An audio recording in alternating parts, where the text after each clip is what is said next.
예, 안녕하세요. 안녕하세요. 예, 예, 많은 분들이 이렇게 오셔서 이 지금 고전학당이 더욱더 막 열기가 막 넘쳐납니다. 공부라는 게 원래 기운과 기운이 만나야 되거든요. 그래서 하나의 공간과 시간 속에 만날 때 이렇게 기감도 느끼고 또 이 공부 세포랄까요? 그게 막 활성화된다고 저는 믿고 있습니다. 그래서 혼자 공부가 정말 어렵다고 생각을 해요. 독학이라는 게. 그래서 오늘은 이제 경도 잡지 이제 두 번째 시간입니다. 오늘은 이제 주식, 그러니까 술과 먹는 것, 그 다음에 다연, 그러니까 차와 담배. 아마 요게 이번 회의 주제가 될 겁니다. 자, 소개 같은 건 이건 진짜 제가 30대 고구려 초기 도읍진 오녀산성, 이게 가장 잘 나오는 쪽 앞에 가서 찍은 겁니다. 이렇게. 그 아이들이 벌써 이제 시집장가 갈 때가 됐으니, 이렇게. 근데 이렇게 주례를 서달라면 좀, 낯설더라고요. 이렇게. 예, 왜냐면 주례 서놓고 잘 산 애들이 절반도 안 되니까. 그래서 아직은, 이혼한 아이가 없기 때문에 쓰는데, 이제 누군가가 갈랐으면 그다음부터는 이제 못 쓰는 겁니다. 원래 예의상. 하여튼. 그리고 전통놀이 사용 설명서는 지금 시중에서 나오고 있으니까 보시고, 그 다음에 궁궐과 왕릉도 이제 증후판이 나오는데, 특히 궁궐 해설을 하시거나 서울 쪽 한양 도성 문화유산을 하신 분들한테는 이번 세시 풍속지가 많은 도움이 될 겁니다. 왜냐면 우리가 이제 시중에서 이렇게 번역책이 딱 하나가 있는데 그걸 가지고는 이렇게 그림이 없기 때문에 시각적 효과가 없습니다. 그래서 해석을 가지고는 알 수가 없어요. 그래서 이제 지난번 1강을 하고 PPT를 드렸더니 많은 분들이 너무나 이게 시각적으로 도움이 된다고 말씀을 해주셔서 이번에도 이제 역시 똑같은 방식으로 이렇게 드리겠습니다. 자, 아시다시피 풍속 경도 잡지는 풍속편, 세시편 이렇게 두 개가 돼 있고 풍속편이 19장 그리고 세시편이 19장으로 되어 있습니다. 그러니까 총 38개 항목이죠. 그래서 이번에는 두 번째 항목입니다. 주식이 되겠습니다. 이렇게 보시고 세시는 마지막까지 12월 31일까지 이렇게 돼 있어서 4, 5, 6, 3개월에 이제 경도 잡지가 끝나는 겁니다. 그리고 7, 8월이 열양세시기 그리고 동국세시가 좀 많기 때문에 9, 10, 11, 12에서 올해 이제 세시기 3권 조선 3대 풍속지를 마무리하는 걸로. 그리고 1회당 보니까 약 60쪽 정도의 PPT가 나오더라고요. 그러면 40회 정도를 할 예정이면 한 2,400쪽이에요. 그래서 도저히 이것은 이렇게 프린트해서 할 수 없으니까 이메일로 이렇게 보내드리도록 하겠습니다. 자, 오늘 이제 주식입니다. 원명은 이렇게 됐습니다. 주명, 소국. 주명, 소국. 이렇게 술 이름이죠. 주명, 소국. 도합, 두견, 개, 춘, 양지. 양은 이제 빚는다는 뜻이고요. 가자, 뛰어난 것, 아름다울까, 가자.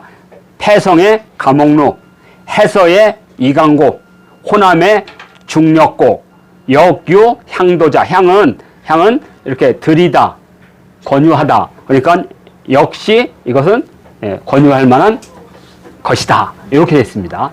이렇게 뜻을 하나씩. 그러니까 여기 번역본이겠나 술 이름 가운데 소곡주, 도화주, 그러니까 소국도 되고 소곡도 됩니다. 관계는 없습니다.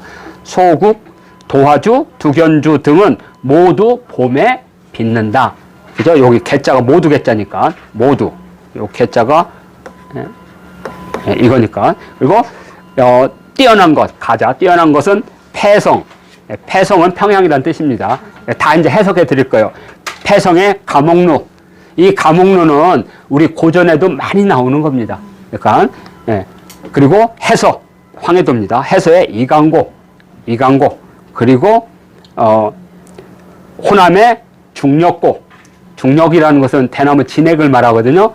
그래서 중력고 등은 또한 권할 만한 술이다. 이게 이제 번역문입니다. 이렇게 하고 이걸 기준으로 해서 여기 국자 누룩이라는 말도 되고 효무라는 말도 됩니다. 우리말로 누룩이니까 누룩국. 저는 시골에서 이 누룩을 이렇게 보존하는 창고 같은 거 있으면 그럼 거기 근처에 이렇게 빨간 걸로 해가지고 줄 달고 못 들어가겠습니다. 거기 사람이 들어가게 되면 거기 들어간 사람은 그 사람만 들어가요. 왜냐하면 사람 몸에 균이 있으니까 균이 잘못 들어가면 균이 변질되니까 어렸을 때 그거 기억납니다. 그 양조장 뒤쪽에 산에 이렇게 그래서 누룩입니다. 누룩국자. 누룩국자는 말 그대로 이게 보리나 밀이죠. 이게 보리나 밀. 그리고 요건 쌀이라는 뜻이고요. 요것은 주무르다는 뜻입니다. 감싸는 포자, 주무르다. 한자적으로는 주무르다. 그러니까 뭔가 쌀을 이렇게 막 보리나 쌀을 막 주물러서 넣으면 거기서 효모가 발생하는 거죠. 그래서 국자는 그런 겁니다. 누룩이라는 뜻입니다. 그리고 양자는 말 그대로 빚을 양, 이렇게, 이렇게 용입니다. 양조장할 때 쓰는 겁니다. 양조, 빚을 양. 그리고 리자는 배리자. 그래서 리강고 하면 배가 들어가는 건데 그게 아닙니다. 이따가 하겠지만 배가 아니에요. 리강고. 그 다음에 생강강자. 많이 쓰는 거니까요. 외워두세요. 생강강. 그러니까 여기 풀조차에다가 받전자 있어서 우리가 강토할 때는 이렇게 쓰죠. 요 풀조차 빼고 여기 이렇게 강토. 그래서 생강입니다. 생강. 그리고 뭐 이 고자는 기름고. 그러니까 뭐 생강 같은 것을 이렇게 막 해가지고 짜면 이렇게 눌러서 짜면 강고가 되겠죠. 하여튼 이강고입니다. 그다음에 력자는 찌꺼기 같은 것을 걸으면 력이라고 합니다. 그래서 중력. 그러니까 뭐냐면 대나무를 꽉 누르면 진액이 나오죠. 그래서 중력은 대나무 진액 뜻입니다. 그리고 향자는 배급할 향. 그러니까 드리다, 권유하다 이런 뜻을 갖고 있습니다. 향. 하여튼 향자도 많이 쓰는 겁니다. 이렇게. 그래서 이렇게 한자적으로는 이렇게 해석하고요. 하나씩 이제 보도록 하겠습니다. 자, 요게 이제 그 유명한 이제 한산 소곡주입니다. 한산 소곡주. 자, 하여튼 몇 분이 이런 것을 가지고 있는데, 이렇게, 요건 이제, 이상제 명가의 이제 소곡주가 되겠습니다. 뭐, 제가 여기서 뭐 PPL을 하는 것도 아니고요. 이분, 몇 명이 계십니다. 그러니까 이분들은 이제 1988년 88 올림픽 이전까지는 생산을 못했습니다. 그 이후에 이제 집안에 대대놓던 그 방식들은 가지고 있었거든요. 그래서 그걸 다시 되살려서 이제 제맛을 지금까지는 한 50년 됐으니까 50년 되니까 이제 제맛이 이제 우러나온 듯 합니다. 하여튼 지금 수업 중이라 체험형 학습은 안 될 것 같습니다. 이렇게. 하여튼 자, 그래서 이렇게 한산 소곡주는 미세한 누룩, 작을 소자 해가지고 미세한 누룩을 담아가지고 뭐 이게 우리가 술을 만드는 비법은 뭐 이렇게 유튜브에 보시면 되는 거고요. 자, 그리고 한산은 이제 모시와 되게 유명하죠. 모시와 요 소곡주가 유명합니다. 충청남도 남쪽에서 전라도로 넘어가면 바로 거기 앞에 한산이 있습니다. 한산 출신이시구나. 이가가 한산이가구나. 참 대단하시다. 하여튼, 요런 식으로 해서 시중에 이제 지금은 많이 나와 있습니다. 그래서, 소곡주 하면 한산 소국주 또는 소곡주 관계없습니다. 자, 요게 이제 한산 소곡주고요. 이제 그 유명한 도화주입니다. 도화주는 복숭아가 쭉 있는 모든 지역에서는 다 만든 가장 우리 말하면 소주입니다. 그러니까 지금 먹는 고급 소주가 아니라 그냥 중산층이나 백성들이 일반적으로 먹는, 왜 우리나라는 저 북쪽부터 백두산부터 이쪽까지 진달래가 다 피거든요. 그래서 우리 고조선 때는 진달래가 국화였다는 말이 있습니다. 무궁화가 아니고. 이렇게. 자, 도화주입니다. 활짝 핀 복숭아 꽃을 넣어 빚은 꽃이 활짝 폈는데 왜 도화주가 일반적인 술이 돼요? 도화주가 복숭아 꽃이 너무 많으니까. 근데 선생님 진달래꽃 얘기를 하는 진달래꽃이 아니지, 잘못했습니다. 바꾸겠습니다. 복숭아꽃입니다. 복숭아꽃. 그리고 여기 가운데다가 여기 보이죠? 요것을 반드시 동도지로 꼽는다. 동도지는 복숭아나무 가운데 동쪽으로 뻗은 가지를 동도지라고 합니다. 그래서 뻗다. 일반적으로 색깔이 아주 하얗고 곱다 그래서 백화주라고도 한다. 이렇게 합니다. 하여튼, 이렇게, 이 도화주는 여기 한국음식문화연구소에서 요 방식대로 만드는 시제품입니다. 그래서 제가 올려놓은 겁니다. 네, 안 보입니까? 자, 그러면, 네, 이거 하나 보겠습니다. 네. 자, 동도지라는 게 뭐냐? 이제 이쪽에 해가 뜨니까 이쪽 동쪽으로 뻗은 요거죠. 이거 동도지입니다. 예, 동도지는 강한 햇빛을 받는데 복숭아꽃 자체가 벽사의 기능을 갖고 있습니다. 그래서 예전에는 복숭아를 제사상에 올리지 않는다는 말이 있잖아요. 귀신을 내쫓는 거니까. 예? 그래서 동도지를 이렇게 집 앞에다 꽂아 놓으면 잡기가 들어오지 않는다고 믿었습니다. 그래서 이 동도지로 주로 뭘 만드냐면 도장을 만듭니다. 두꺼운 거야. 예, 동도지. 예. 도장도 만들고, 뭐, 여자들 비녀도 만들고. 그러니까 무당들은, 이렇게, 뭐라 그러죠? 치성을 드리는 하기 전에, 여기, 몸을 깨끗하게 한다 그래서, 그걸 뭐라 그래, 그거. 목욕제게? 이제, 사악한 것을 이제 벽사할 때, 그걸로 막 탁탁 치면서, 예, 굿하기 전에 그걸 합니다.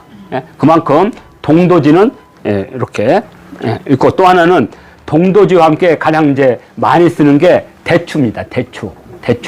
예, 대추를 갖다 조라고 하는데 대추 조자. 근데 이제 벼락이 딱 쳐요. 대추나무에. 그러면 그것을 벽조목이라 그래요. 벽조목. 벼락 맞은 대추나무. 예, 그래서 요새는 어떻게 맞냐면 전기 난로 같은 데 집어넣어. 그리고 탁 눌러. 그러면 안에서 찌찌찌찌해요. 그래가지고 대추나무가 전기 맞아가지고 벼락 맞은 듯이. 예. 아니, 현상적으로 대추나무가 벼락 맞을 확률이 얼마나 되겠습니까? 예, 그렇죠. 그러면 대추나무 들고 벼락 맞을 때 뛰어가야 되다가 지가 맞아 죽지.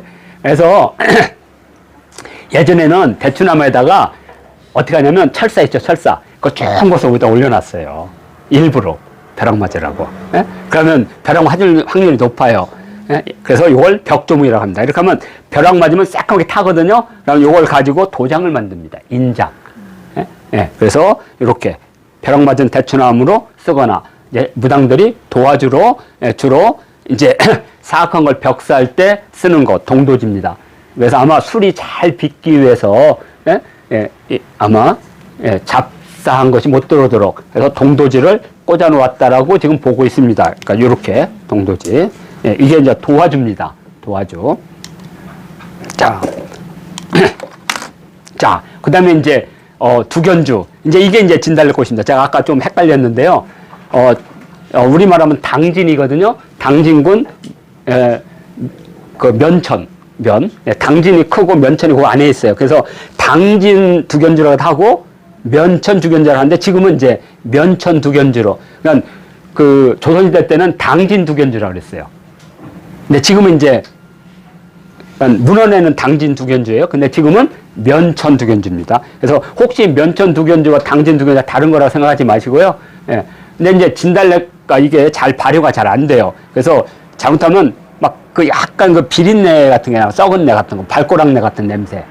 우리 술 같은 거 보면 그런 거 있죠. 냄새. 특히 중국에서 발효 안 된 싸구려 술 마시면 아주 매콤한 냄새. 근데 지금은 정말 좋습니다. 맑고. 그래서 봄에 이렇게 진달래. 그래서 저 어렸을 때 진달래 이거 많이 땄습니다. 물론 진달래로 이제 저것도 하죠. 화전도 만들지만 이렇게 동네에서는 가양주 만들 때. 하여튼 요게 두견주입니다. 그래서 여기 면천 두견주라고 되어 있고요. 이렇게 진달래꽃을 이렇게 넣어서 만든 겁니다. 가양주라고 합니다. 집에서 술도가에서 만드는 게 아니라 집에서 요새 주말 드라마 중에 독수리 술도가라고 있죠. 거기는 가양주 형태의 술도가예요. 그러니까 집안 내로 다른 거 안 쓰고 그냥 자기들만이 만든 효모를 가지고. 그래서 막걸리를 그렇게 만든다라면 저는 사 먹겠어요. 사 마시겠어요. 하여튼 그래서 이 두견주가 바로 면천 두견주다 이렇게 돼 있고요. 자, 한번 보겠습니다. 자, 이제 다음 단계입니다. 1단계 3개 해놓고 그 다음에 이제 소개하는 게 패성의 가목루입니다. 패성의 가목루. 그러면 이 패성은 뭐냐? 이것은 폐수가 흐르는 도시. 그러니까 예전에는 평양에 폐수가 흘렀다 그랬고 그곳이 고조선의 수도라고 생각을 했던 거죠. 그래서 평양을 폐성. 물론 이제 민족사학자인 단재 신채호 선생님은 그 평양이 지금의 고구려 평양이 아니라 저 만주 지역의 하르빈 정도에 있는 완달산이 있는 곳을 폐성이라고 봤지만 하여튼 뭐 우리 민족이 이동하는 과정에서 그 도읍 이름이 이제 평양으로 왔겠죠. 그래서 폐성이라고 하고요. 또 이 조선시대 때 이 사대주의적 사고를 가진 사람들은 단군 이후에 중국의 상나라가 망한 후에 현인이었던 기자가 평양에 와서 조선의 왕이 된 후에 문명을 이뤘다. 그래서 기자의 땅, 그래서 기성이라고도 불렀습니다. 근데 기성이나 폐성보다 더 높은 게 있어요. 그게 뭐냐? 바로 단군 할아버지의 도읍이란 뜻으로 유경이라고도 불렀습니다. 서울경찰서 유경. 그러면 왜 유경이냐? 그건 좀 이따가. 왜 버드나무냐 이거죠. 지금도 대동강변에 가면 버드나무가 쫙 심어져 있습니다.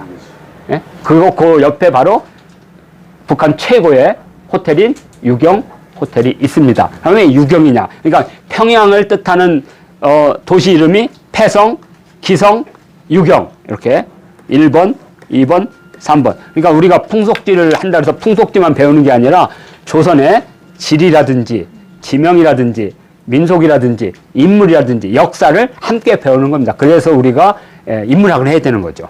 자, 그래서 평양을 말한다. 시내에 폐수가 흘러서 폐성이라고 부르고 기자가 동네하여 문명 개화를 한 곳이라고 해서 기성이라고도 부르고 그 다음에 단군의 도읍지로서 유경이라고도 한다. 자, 그래서 이 폐성이라는 걸 쓴 건 벌써 우리가 100년 전에 시문이 이런 시를 썼습니다. 폐성의 미인, 폐성의 가인 또는 자, 네 무덤에 눈이 덮였구나. 흰 조갑지를 씻어서 엎어놓은 듯 새하얀 눈이 소복히 쌓였구나. 띠띠띠띠. 그러니까 여기에 폐성이라는 걸 우리가 찾을 수가 있죠. 그 다음에 또 하나는 이의원. 이의원이라는 게 이제 강화도 조약을 맺었던 거고, 우리 얘기한 이제 우당 유해영 선생님의 큰아버지잖아요. 이의원. 그 이의원이 이마필기라는 책을 쓰게 됩니다. 무지 유명한 책이죠. 그 이마필기에 폐성잡기라고 있습니다. 폐성. 그래서 여기 보면 고려 때 정사관원, 아마 정지상을 말하겠죠. 정사관원이 쭉쭉쭉 있습니다. 그래서 폐성잡기, 폐성이란 말 쓴다는 걸 금방 알 수가 있죠. 우리가 확인할 수가 있습니다. 이렇게 폐성. 자, 그러면 다음은 이제 기성이겠죠. 기성. 근데 기성 많이 씁니다. 우리가 몰라서 그렇지. 자, 폐성이 또 있구나. 폐성.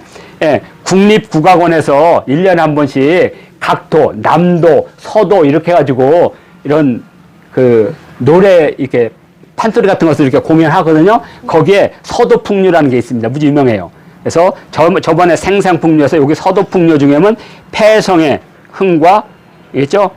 닐리리, 날라리 이렇게 있죠. 그래서 여기서 폐성이란 말 쓰죠. 그러니까 서도풍류란 자체가 폐성이란 그 근방. 왜냐하면 서도라는 게 황해도 이쪽. 그러니까 우리말하면 한반도의 이 백두대간의 서쪽 이런 뜻이거든요. 그래서 평양과 황해도와 평안도 지역을 서도라고 불렀습니다. 그래서 그 지역에서 반란을 일으키는 사람은 항상 뭐라 그래요? 이 사악한 이놈들을 다 물리치겠다 해서 평서.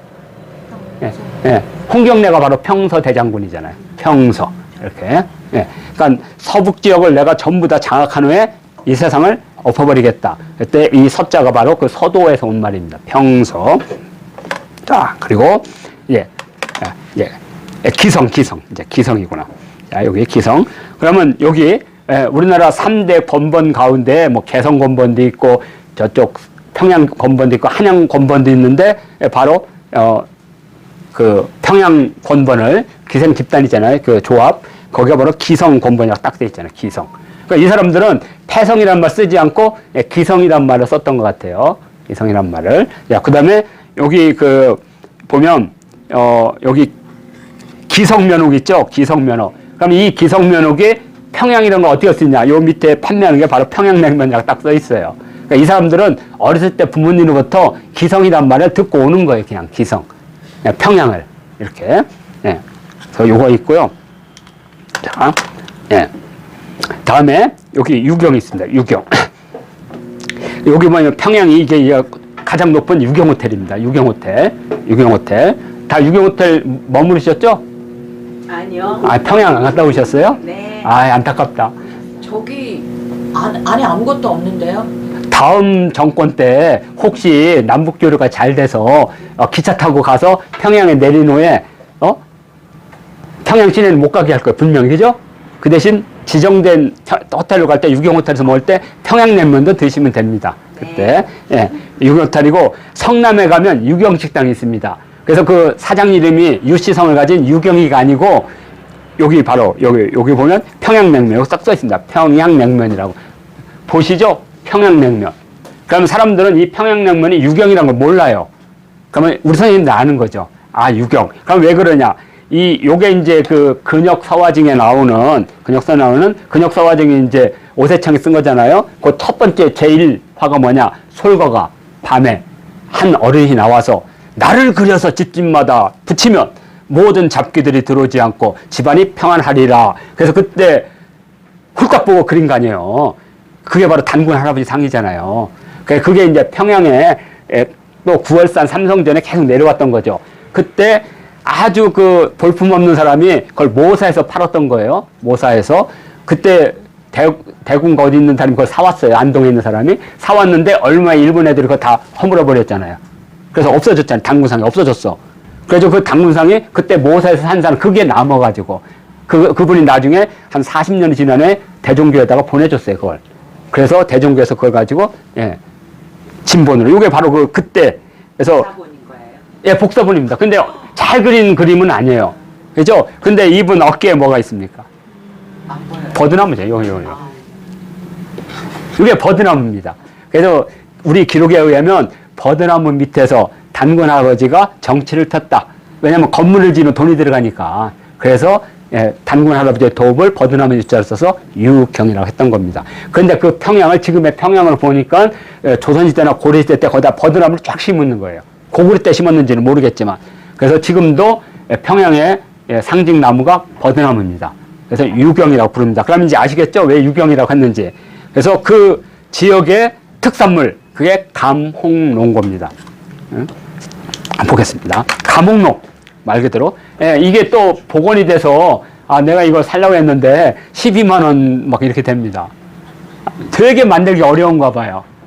그래서 소주를 낼 때 술 받는 그릇에 꿀과 지초를 받쳐서 술이 한 방울씩 떨어지니까 그 선홍색과 단맛이 돌게 빚은 관서 지역의 특산이다. 이렇게 돼 있죠.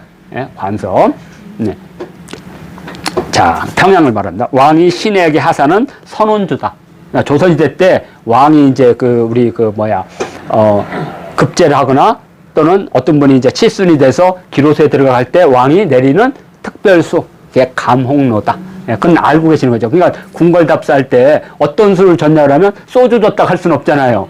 막걸리 줬다 할 수 없죠. 그때 바로 패성에 감홍로를 내렸다. 선운주 이렇게 하면 이야기가 되는 거죠. 그래서 여기서 감은 맛이 달콤해져서 감이고, 그 다음에 여기는 색깔이 붉다 그래서 홍이고, 그 다음에 요게 한 방울 이슬처럼 내리게 한다 그래서 증류한 거기 때문에 이슬로자를 써서 로다. 그래서 감홍로다. 자, 이렇게 하면 궁궐답사 하시는 분한테 많은 도움이 될 겁니다. 이 술은 따뜻하게 데워서 먹는 술. 우리나라 술은 기본적으로 따뜻하게 데워 먹는 술입니다. 어사주도 감옥로였을까요? 대부분 감옥로 좋습니다.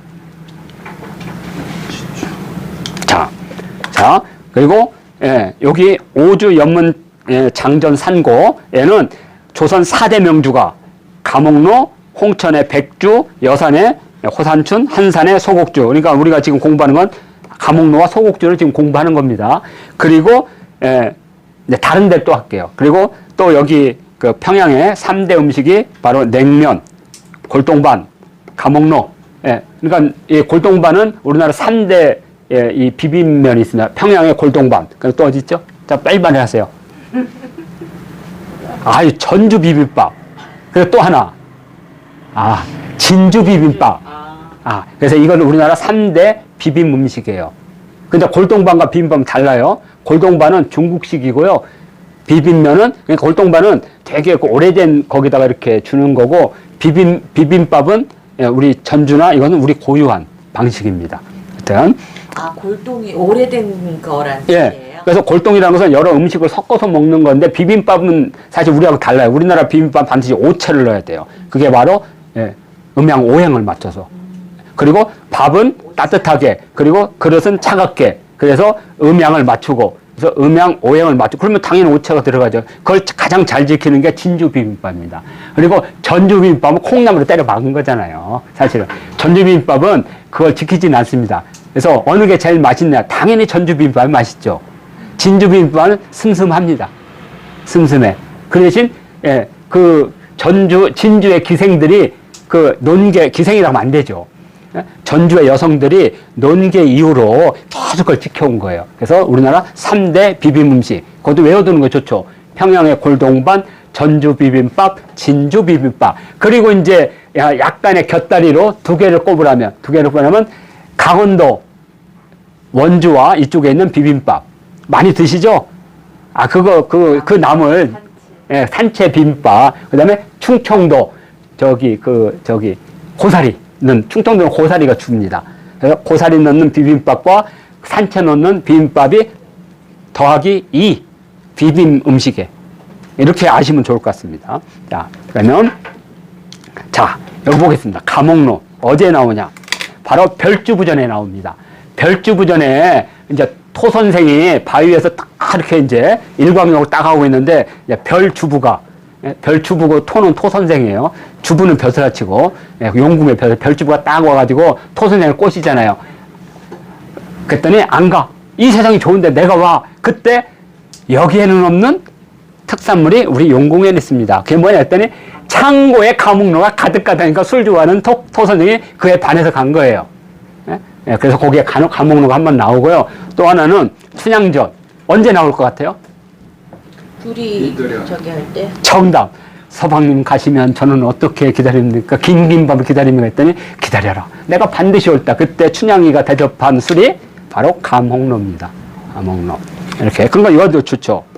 자, 그 다음에 유독공. 이것도 이제 창덕궁 혹시 가게면 애련정 있죠? 그 유독공이 애련정이라고 하는 요곳에서 영조 때 이런 술 같은 걸 많이 드셨어요. 그래서 숙종 1692년 이게 지어졌는데 그 후에 정조 임금이 주로 이 친한 신하들 불러놓고 술을 마셔요. 그때 가목로를 마시면서 그때 유독공에 시를 하나 남겼어요. 애련정. 예. 제가 번역했죠. 번역해놨습니다. 번역 안 돼 있어요. 예, 번역했습니다. 자, 뭐냐. 가목로. 예? 우리 유독공의 문집에 나옵니다. 애련정이라고. 가목로예요. 제목이 가목로. 아니요, 여기, 거기 있잖아요, 여기. 예, 애련정, 김서윤. 그러니까 서울부시장 누군지는 모르지만 서울부시장의 시에 내가 차오나 그러니까 이때 어떤 분이 이제 시를 쓰면 돌아가면서 이제 한 잔 하면 아마 술을 한 잔 줬겠죠. 예? 그때 그 시에 답을 한 거예요, 답. 차오냐 답을 했다. 그래서 요 제목이 요거잖아요. 애련정하고 차. 답하다. 김서윤. 김치선을 가진 부시장님한테 답을 했다. 이런 뜻입니다. 자, 의란 초장구, 시서 거당당, 서멀 생의영, 미풍 도묵향, 산천 연북지하고 국마사 서량이니 만만가목로. 그 다음에 자향시 취향이다. 우리가 딱 좋아하는 자향이 곧 취향이다. 자, 뭐냐. 난간에 기대어 깊은 수심에 잠겨. 이것은 아마 나라를 걱정하는 아마 그럴 거예요. 정조임과 함께. 그죠? 난간에 기댄 채 깊은 수심에 잠겨 시간이 서서히 가는데 뚜벅뚜벅 간다는 거예요. 시간은 우리 생각 없이 우리는 지금 나라를 걱정하는데 시간은 무심하게 뚜벅뚜벅 간다. 당당. 그런 뜻입니다. 이걸 가지고 선생님들이 조금 해석을 덧붙여도 됩니다. 자, 그 다음에 섬얼이라는 것은 섬이라는 게 섬섬이라서 가는. 그래서 섬얼이라는 건 초승달을 말합니다. 초승달. 섬얼, 생의영. 그러니까 여기가 이제 애련이니까 연못이잖아요. 그러니까 난간에 딱 기댔으니까 섬얼에 어떻게 해요? 옷자락에 그림자가 거기에 있는 거죠. 그런 뜻입니다. 생의영. 그때 바람이 샥 오니까 묵향. 왜냐면 시를 썼으니까 그 멋가른 묵향이 싹 지나치다 그런 겁니다. 또박또 올라가고 초승달의 옷자락 그림자 생겨나고 가벼운 바람에 묵향이 넘실넘실. 자, 그리고 산천은 연북지. 이건 무슨 뜻이냐면 이걸 이해하려면 중국을 이해해야 돼요. 중국에 이때 송나라 이때 위에 북쪽이 오랑캐들이 있었잖아요. 이런 뜻이다. 우리 산천은 북쪽에 있다. 그죠? 그런데 또 서쪽도 오랑캐들이 있는 거야. 예? 예. 그래서 산천은 연북지라는 것은 우리하고 똑같은 거예요. 우리도 북쪽에 뭐가 있어요? 청나라. 그렇죠. 오랑캐가 있다는 뜻이에요. 그래서 이걸 계산해서 산천은 북쪽 땅에 이어지고 국마는 서량 땅과 같다는 거냐. 서량이라는 게 이제 오늘 말하는 실크도 쪽이에요. 그러니까 거기 말 타고 맨날 쳐들어오니까 그런 뜻입니다. 그러니까 나라를 걱정하는 게 그대로 들어가 있죠. 언제든지 외적이 침입할지도 모르는 그런 누란의 위기 뭐 이런 뜻입니다. 아니 그렇게 해석을 했어요 제가. 아니면 이제 또 이제 창피 톡톡이 당하는 거지. 근데 이것 빼니 해석이 안 돼요 제가 보기에는. 자. 근데 선생님 유득공 때면 예. 이미 청나라가 그쪽 지역 전역을 다 제패를 했을 때니까 뭐 산천이 북쪽으로 뻗어 있고 국마가 서량까지도 달릴 수 있다 이런 식으로 해석해도 되지 않아요? 뭐 그렇게 해도 되고. 근데 이제 이게 이제 옛날에 중국에 이제 송나라 이런 때 그때 사고로 썼던 거라 그걸 그대로 시를 받아오니까 우리가 외적한테 치욕을 당했거나 뭐 이런 걸 의미할 수 있다라고 본 거니까요. 그래서 만만 감옥로, 그죠? 감옥로 가득 채워. 그러니까 요 만만 감옥롱이 저는 뭘로 보냐? 고구려의 기상으로 본 거예요. 예. 그렇잖아요. 고구려가 평양에서 있으면서 주변 국가를 싹 정복한 거 아니에요? 서쪽까지 가서. 그래서 요 산천, 연북지, 국마, 서사량을 저는 감옥로로 받은 거예요. 가득 넣었다는 건 뭐냐? 우리 고구려 평양 기상을 받아서 자양, 이곳 한양이 곧 취향이다. 예, 그러니까 고구려 기상을 마시자는 이걸로 저는 받아들인 겁니다, 시를. 아닌 수도 있어요. 그러나 저는 이제 처음으로 번역을 한 거예요, 이걸 이렇게. 자, 그래서, 애련정을 한번 꼭 활용하세요. 이거 딱 한번 읽어주고. 그리고 거기에 또 시를 진짜 멋있게 해석하는 사람이 있을 거예요. 또 우리가 선생님처럼 이렇게. 그래서, 우리가 감옥로를 여기서 만날 수 있다. 빨리 하겠습니다. 자, 그 다음에 이강고입니다. 제가 잘못했구나. 다른 건데. 배와 생강을 주재료로 해서 꿀을 더해서 만든 약소주입니다. 약. 그러니까 배 생강 넣으면 시원하잖아요. 그리고 매콤하잖아요. 하여튼, 안타깝게 제가 이강주는 아직 못 먹어봤습니다. 면천 두견전 이걸 먹어봤는데. 하여튼. 이강주는 어디서 유명한 거예요? 저기 전라도, 호남.